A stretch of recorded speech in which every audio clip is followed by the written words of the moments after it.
vient de le chanter, donc Dieu est infiniment grand. Et peut-être vous êtes venus fatigués, chargés, et le thème de ce soir, c'est encore le sujet qu'on voudrait aborder, c'est la deuxième partie sur la dépression. Peut-être que ça a interpellé certaines personnes, et peut-être que vous êtes venus en vous disant « ça me concerne ». Et donc je suis venu, et comme disait Jocelyne, c'est l'occasion, dans une réunion comme celle-ci, de connaître Dieu, peut-être de découvrir Dieu ou redécouvrir Dieu dans toute sa grandeur, dans toute sa puissance. Et on vient de le chanter, Dieu est infiniment grand, infiniment grand. Et vous savez que devant cette révélation de la grandeur de Dieu, on peut sortir de la dépression. Pourquoi ? Parce que la dépression nous fait considérer toute notre faiblesse. Et on a les regards sur tout ce qui fait notre faiblesse quand on est déprimé. Mais quand on regarde à Dieu et quand on découvre Dieu, on découvre toute la puissance et la force de Dieu. Et c'est cette force à lui qui nous sort de la faiblesse. Et c'est ce que Job a expérimenté. Quand vous lisez le livre de Job, c'est un livre de la Bible ou c'est un livre qui parle de la souffrance. Et c'est un livre qui nous parle de Dieu. Et dans ce livre, je ne sais pas si vous connaissez l'histoire de Job, mais brièvement, Job est un homme intègre et droit selon Dieu. C'est ce que Dieu dit au début du livre de Job. Il reconnaît Job comme son serviteur. Et une multitude de maux vont s'abattre sur Job. Il va perdre des biens, il va perdre des enfants, il va perdre sa santé.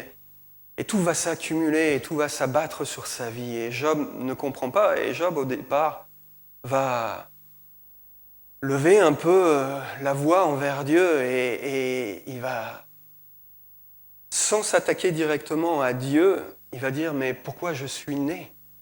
Pourquoi je suis né si ma vie c'est une succession de souffrances ? Mais maudit soit le jour où je suis né !»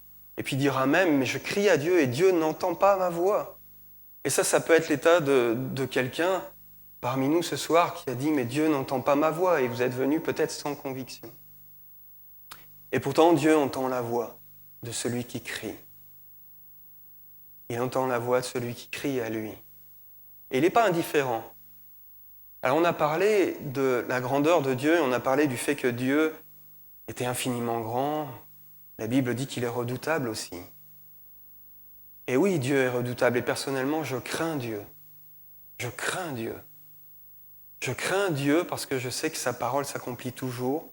Je sais qu'il aime les hommes droits. Et je sais qu'il a payé très cher à cause de mes péchés. Et il a envoyé son Fils à cause de mes péchés.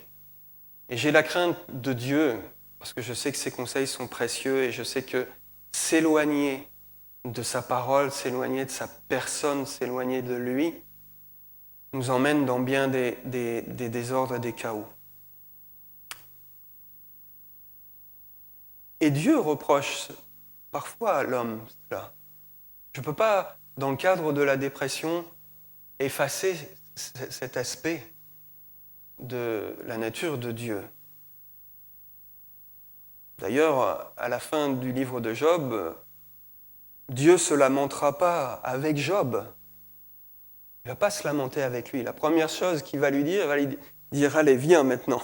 Tu voulais me rencontrer, tu voulais me parler, tu as des choses à me dire contre moi, tu as des choses à dire, viens.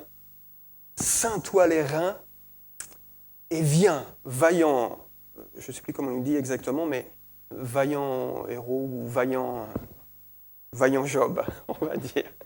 Vous regarderez dans le livre de Job à la fin. En tout cas, il lui dit qu'il est vaillant, malgré tout. Mais Dieu ne va pas se lamenter avec Job. Et Dieu, quand il regarde l'humanité, on peut s'approcher de lui avec le poing levé. C'est ce que je vous disais, Dieu est redoutable, parce que dans les Proverbes, par exemple, Dieu dit, Proverbe 1, alors ce ne sera pas affiché, je suis désolé, on n'a pas... Mais Proverbe 1, du verset 27 au verset 33, il dira à ceux qui ont repoussé ses conseils, à ceux qui ont dédaigné ses conseils, à ceux qui ont méprisé ses réprimandes, à ceux qui ont méprisé ses voies, à ceux qui ont méprisé sa parole, à ceux qui ont méprisé Dieu lui-même. Il leur dira, alors ils m'appelleront et je ne répondrai pas. Ils me chercheront et ils ne me trouveront pas. C'est redoutable. C'est redoutable. C'est redoutable. Et si les choses s'étaient arrêtées là, aucun d'entre nous serions sauvés. Alors, Dieu a dit un jour, et c'est le prophète Ésaïe qui dira en ces termes, « Moi l'Éternel », et il va désigner un libérateur. Dans toute la Bible nous parle, à partir du moment où l'homme est déchu, où le mal est entré dans l'univers de l'homme, où le mal est entré dans la vie de l'homme, où l'homme a été séparé de Dieu, où l'homme s'est éloigné de Dieu, où l'homme a été voué à la puissance d'un mal, à partir de ce moment-là, Dieu a travaillé à une œuvre de libération toujours pour racheter l'homme, pour le racheter. L'homme était perdu, éloigné, et c'est Dieu lui-même qui l'a chassé du jardin d'Éden, un endroit où l'homme était en paix, en harmonie et au repos. Dieu l'a chassé. Et ça aussi, c'est une réalité. Dieu est redoutable, c'est ce que je vous disais. Mais Dieu est sorti aussi du jardin d'Éden pour suivre l'homme et pour le délivrer un jour, jusqu'à descendre sur la terre, jusqu'à s'incarner et à opérer la délivrance. Ce que je voudrais vous dire ce matin, ce soir, dans le cadre de la dépression, c'est qu'on peut crier. Dieu n'est pas sourd à nos cris, malgré le mépris qu'on a pu avoir pour lui. Et Dieu envoie un libérateur. C'est l'histoire d'Israël, et je vous disais dans la première partie qu'on utiliserait ce fil, l'histoire d'Israël. Israël se retrouve esclave et oppressé et opprimé avec la mort qui plombe sur ce peuple, et il pousse un cri. Et Dieu entend ce cri, et Dieu envoie un libérateur. Et Dieu envoie un libérateur. Et de nombreux textes dans la Bible nous montrent un Dieu qui envoie un libérateur et qui va ouvrir une voie et un chemin et qui va appeler le peuple, celui qui est opprimé, déprimé, esclave d'une puissance à sortir.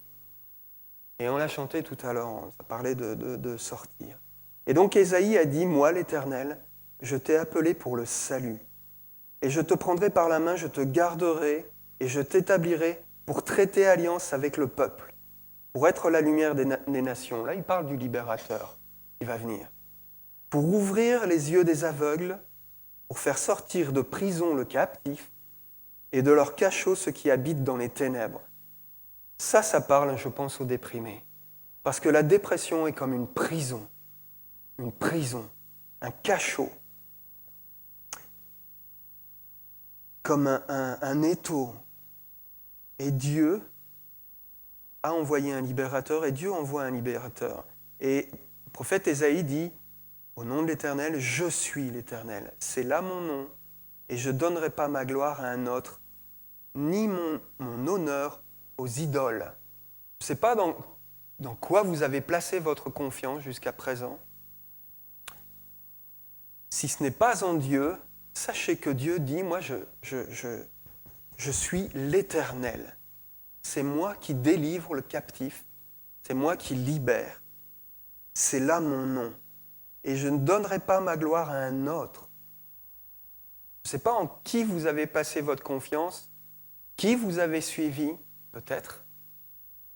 Quelle idée vous avez suivi, quelle pensée vous avez suivi, mais peut-être aujourd'hui, vous êtes déprimé, harcelé dans votre esprit, écrasé par Bon, on en a parlé dans la première partie. Les raisons d'une dépression sont multiples. Ça peut être un faisceau d'une multitude de circonstances, de pensées, de phénomènes. Comme Job, il y avait une multitude de phénomènes sur sa vie. Il était écrasé. Mais Dieu te dit ce soir, au nom de Jésus-Christ et en Jésus-Christ, je suis l'Éternel, c'est là mon nom. Et c'est lui qui envoie le libérateur pour faire sortir de prison les captifs. Dieu suscite un libérateur. Et ce libérateur prend toute sa forme en Jésus-Christ. Bien sûr, en Moïse dans l'Ancien Testament, et Moïse est le type de Christ, le Messie, l'envoyé, le messager, le libérateur. Et Jésus est ce libérateur. Et quand il est arrivé dans le monde, Jésus a dit, encore une fois, dans Luc 4, 18, « L'Esprit du Seigneur est sur moi parce qu'il m'a oint pour annoncer une bonne nouvelle aux pauvres. Il m'a envoyé pour guérir ceux qui ont le cœur brisé, pour proclamer aux captifs la délivrance et aux aveugles le recouvrement de la vue, pour renvoyer libres les opprimés, pour publier une année de grâce. » Une année de grâce. Dieu n'est pas en jugement contre l'homme, mais il publie en Christ une année de grâce. Et donc il vient vers toi dans ta vie pour publier une année de grâce, pour te redonner la vue, pour te libérer ceux qui sont opprimés, toi qui es opprimé en dépression. Dieu envoie un libérateur pour te délivrer. Ça, c'est véritablement la grâce de Dieu. Retenez bien, c'est la grâce de Dieu. Vous savez, Dieu ne nous doit rien. Il ne nous doit rien. Vous savez pourquoi il ne nous doit rien ? Parce qu'il nous a tout donné au départ, à la base. Tout était parfait. Il nous a tout donné. Mais l'homme, par transgression de sa parole, en bafouant Dieu, a laissé, comme on disait tout à l'heure, comme je disais tout à l'heure, entrer un mal. Donc Dieu ne nous doit rien, il fait quelque chose, c'est par grâce. C'est pas sur la base de tes mérites. Et quelqu'un de déprimé, vous savez, la dépression, il y a une multitude d'émotions, de phénomènes. Et comme Job, il a dit à Dieu, mais je crie, tu ne m'entends pas, etc. Et plusieurs hommes de Dieu ont eu cette réaction dans la difficulté. Mais Dieu fait grâce. Et Dieu suscite un libérateur. Un libérateur. Donc Dieu, je vous disais, ne nous doit rien.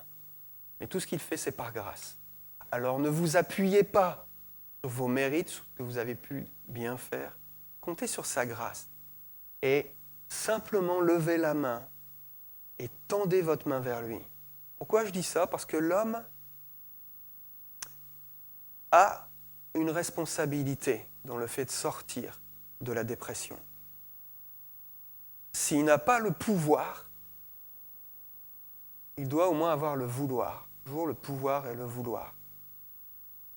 Israël, quand Moïse est arrivé, le peuple hébreu, il a dû suivre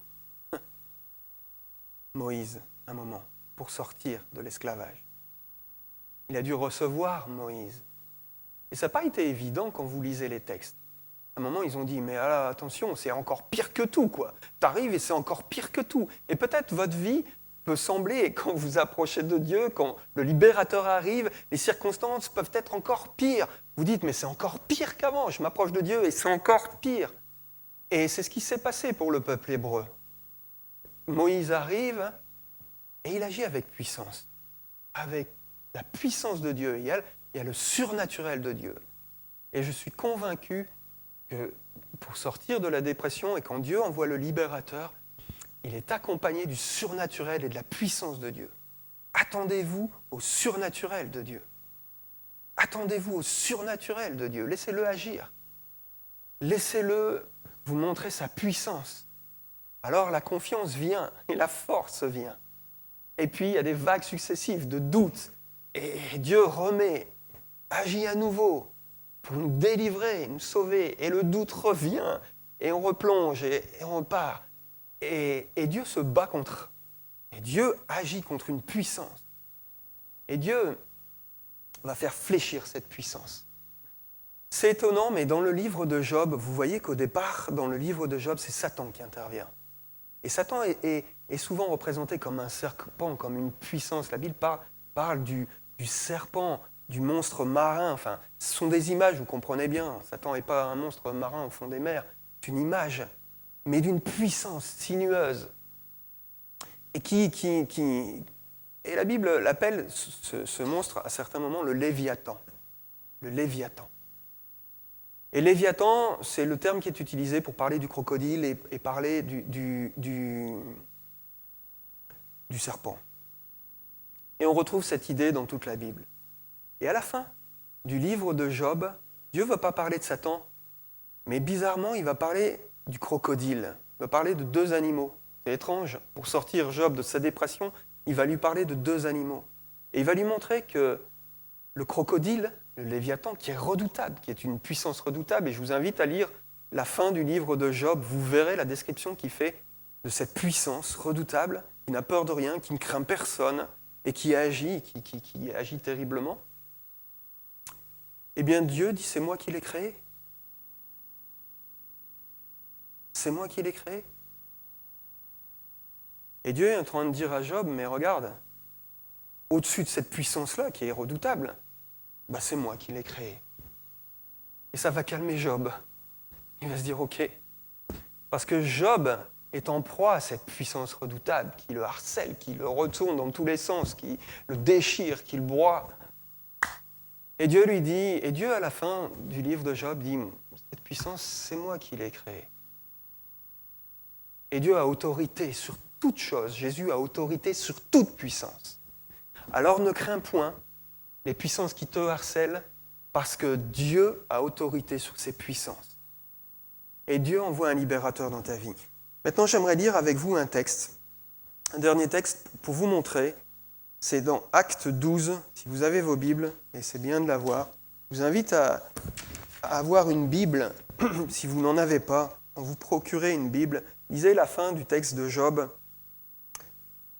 Et vous allez voir que Dieu est fidèle avec ses serviteurs. On n'est pas dans un monde où tout est rose et tout est violette. On n'est pas au pays des bisounours, on est bien d'accord. Hein. Il y a de la violence, il y a des... Et Satan, enfin en tout cas, le mal agira jusqu'au jour où Dieu dira « stop, c'est terminé ». Le jour viendra, mais pour l'instant, ce n'est pas encore ce jour. Et je voudrais vous montrer comment Dieu délivre. C'est un texte intéressant, comment Dieu va délivrer un de ses serviteurs. Et vous allez voir que Dieu nous invite à le suivre. On l'a chanté tout à l'heure encore une fois. Acte 12, au chapitre 1er. Acte 12, au verset 1er. Vers le même temps, je vous donne le contexte avant de rentrer dans le texte. Il s'agit donc d'un disciple de Jésus qui s'appelle Pierre et qui a été emprisonné. Un autre disciple, Jacques, a été décapité avant. Et Pierre semble être le deuxième qui va suivre. L'Église n'a pas eu le temps de se mobiliser. En tout cas, Dieu a permis que Jacques soit décapité. Juste une parenthèse, on pourrait se dire, mais pourquoi Dieu a permis que Jacques soit décapité ? Mais il y a des textes qui nous disent dans la Bible aussi que Dieu, et c'est David qui le dit, Dieu délivre des liens de la mort. Donc Dieu a toute la puissance d'aller délivrer Jacques, qui était décapité, de la mort. Il ne faut pas se fier aux apparences. C'est comme, excusez-moi, mais les Coptes qui ont été tués par une puissance, on leur a demandé de renier leur foi en Jésus-Christ. Ils n'ont pas fait. Ils ont été décapités. ou tuer, je ne sais pas exactement. Mais Dieu n'a pas dit son dernier mot. Il a la puissance d'aller les rechercher dans la mort et de les délivrer des liens de la mort. Il faut faire juste la parenthèse pour pas qu'il y ait de pourquoi. Pierre se trouve donc emprisonné, et c'est lui, normalement, qui est le prochain sur la liste. Vers le même temps, le roi Hérode se mit à maltraiter quelques membres de l'Église, et il fit mourir par l'épée Jacques, frère de Jean. Voyant que cela était agréable aux Juifs, il fit encore arrêter Pierre. C'était pendant les jours de pain sans levain. Après l'avoir saisi et jeté en prison, il le mit sous la garde de 4 escouadres, de 4 soldats chacune, avec l'intention de le faire comparaître devant le peuple après la Pâque. Pierre donc était gardé dans la prison, et l'Église ne cessait d'adresser pour lui des prières à Dieu. Dieu entend les cris. La nuit qui précéda le jour où Hérode allait le faire comparaître, Pierre, lié de 2 chaînes, dormait entre 2 soldats et des sentinelles devant la porte gardée la prison. Et voici, un ange du Seigneur survint, le libérateur. C'était Moïse, Jésus-Christ, ça peut être un ange. Dieu n'est pas limité dans ce qu'il fait, dans ses moyens. Et voici un ange survint, et une lumière brilla dans la prison. L'ange réveilla Pierre en le frappant au côté en disant « Lève-toi promptement !» Et les chaînes tombèrent de ses mains. Et l'ange lui dit « Mets ta ceinture et tes sandales !» Et il fit ainsi. L'ange lui dit encore « Enveloppe-toi de ton manteau et suis-moi !» Pierre sortit et le suivit, ne sachant pas ce qui se faisait par l'ange fut réel, et s'imaginant avoir une vision. Lorsqu'ils eurent passé la première garde, puis la seconde, ils arrivèrent à la porte de fer qui mène à la ville, et qui s'ouvrit d'elle-même devant eux. Ils sortirent et s'avancèrent dans une rue. Aussitôt l'ange quitta Pierre. Revenu à lui-même, Pierre dit « Je vois maintenant d'une manière certaine que le Seigneur a envoyé son ange et qu'il m'a délivré de la main d'Hérode et de tout ce que le peuple juif attendait. » C'est le schéma typique de la libération. Dieu intervient, il entend les cris de l'Église, il intervient, il envoie un ange. Et là, c'est là où un moment, c'est important. L'ange lui dit, déjà il le réveille, et quand on est en dépression, on est léthargique. C'est pas un jugement, mais c'est un fait. On n'a pas d'énergie, et on est somnolent, on dort. Et là, l'ange le réveille, et à un moment, Dieu dit « Réveille-toi !» Et il se réveille. Qu'est-ce qui se passe? Peut-être qu'il était accablé, peut-être, on ne sait pas dans quel état d'esprit il était, peu importe. Et l'ange lui dit « Réveille-toi, lève-toi promptement !» Et ça, promptement, c'est comme Israël, pareil. Israël, allez, c'est l'heure de partir, tout le monde se lève, et c'était la Pâque qui était instituée. Hein, on démarre. Donc lève-toi promptement. Il faut sortir de ton... Et les chaînes tombèrent. Surnaturel de Dieu. Surnaturel de Dieu. Et l'ange lui dit, mets ta ceinture et tes sandales. Allez, tu resserres, tu reprends des forces. La ceinture, c'est on reprend des forces, on se resserre, on ressaisit ses forces, on se recentralise un peu. Et mets tes sandales. On va sortir maintenant, on va sortir de l'ornière, on va sortir de ta situation de dépression, on va sortir de ton cachot, on va sortir de ton enfer. Et les chaînes tombèrent promptement, mit ses sandales, et l'ange lui dit encore, enveloppe-toi de ton manteau et suis-moi. Le manteau, ça veut dire qu'on sort, on part, et le manteau, le vêtement, c'est toujours le symbole, c'est souvent le symbole de la grâce. Hein, la grâce du revêtement de Dieu. Dieu nous accompagne dans cette sortie de la dépression. Donc tu n'es pas seul. Tu n'es pas seul. Le chemin, c'était le titre à ma deuxième partie, le chemin. On sort, le chemin a un commencement. Et Dieu nous appelle à sortir et à prendre le chemin avec lui et sortir de notre état. Sortir de la dépression, ce n'est pas un coup de baguette magique que Dieu va donner. Vous comprenez ce que je veux dire? Il y a du surnaturel, il y a la puissance de Dieu, mais il y a aussi la volonté de l'homme et l'obéissance de l'homme. Et le chemin, ça nous parle d'obéissance, souvent dans la parole de Dieu. L'obéissance.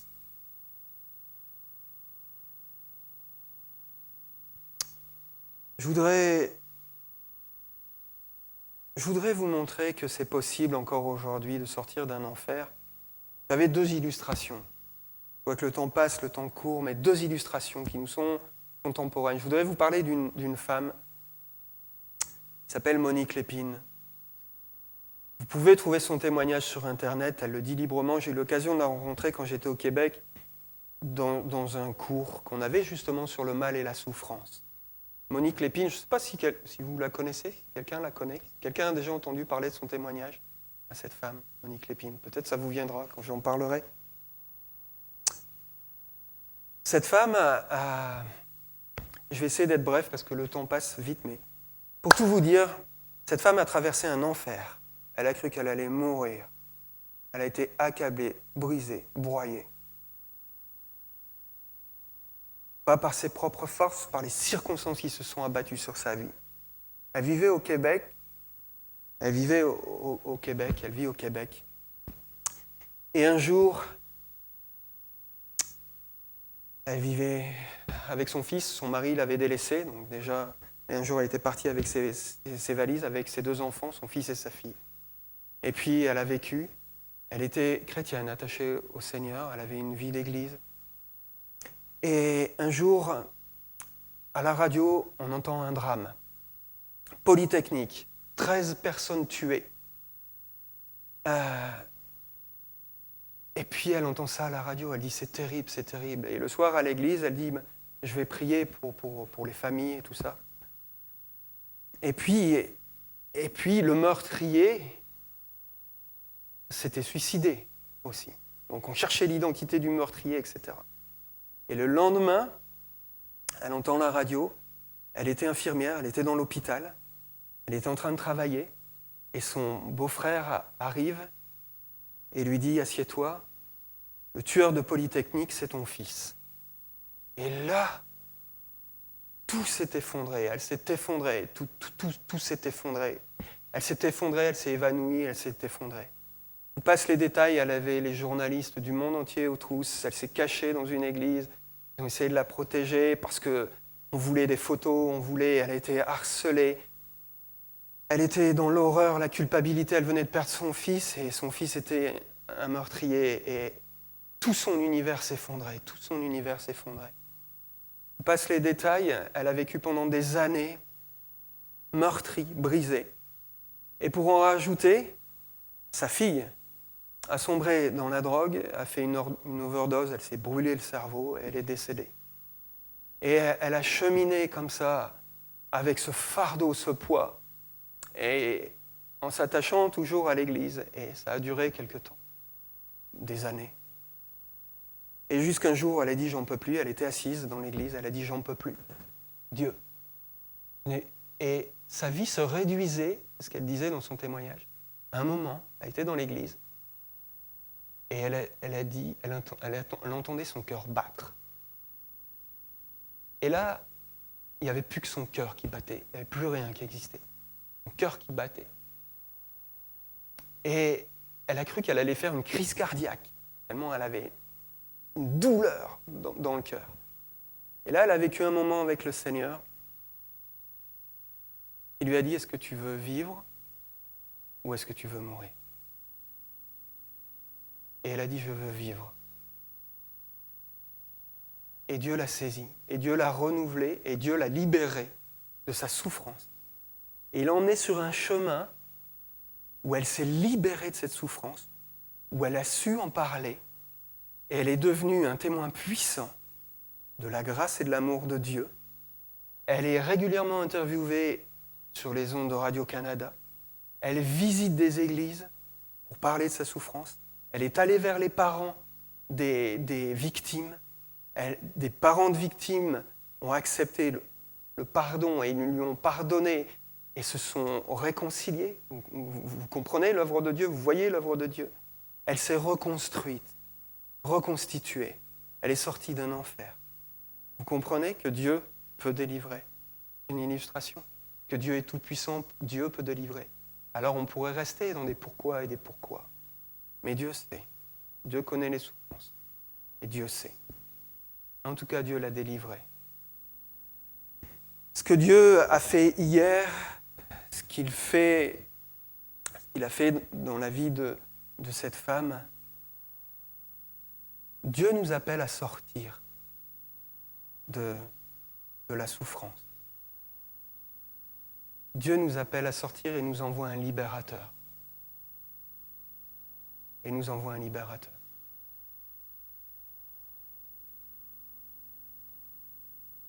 La question, c'est, est-ce que tu suis Dieu? Est-ce que tu vas saisir sa main? Est-ce que tu reçois le messager qu'il t'envoie? Est-ce que tu saisis sa main? Il te dit, lève-toi, lève-toi. Il te dit, ceins ta ceinture.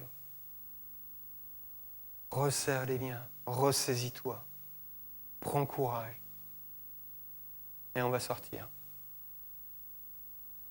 Et il y a un chemin, c'est l'obéissance.